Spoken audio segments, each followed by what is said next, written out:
Sa isa, kamusta exam? Good. Tapos mami, bitaw, Ano man? perfect ang exam.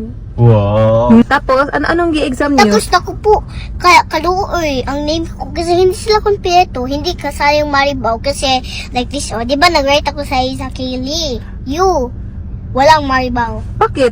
Ano pala apelyido mo? Yu lang? Hindi. Ano, may Maribaw, but pero kasi, may parang Vincent din na word.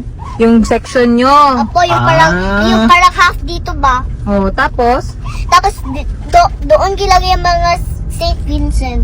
Okay. So, asan ang apelyido mo? Walang Maribaw. Pero Ma-hurt yan si daddy ba? tapos, Ma-hurt si daddy. ay naku, mami, pasad-sad pa ikaw. Kasi, kailangan man good,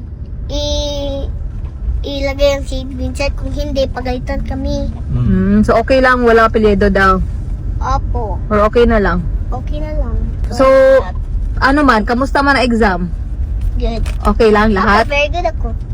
Ang bilis kong mag-answer. Ah? Tapos, Na-answeran mo lahat? apo, Walang na-skip? wala. Tapos, okay lang? Apo, tapos hindi ako na like, I'm the queen.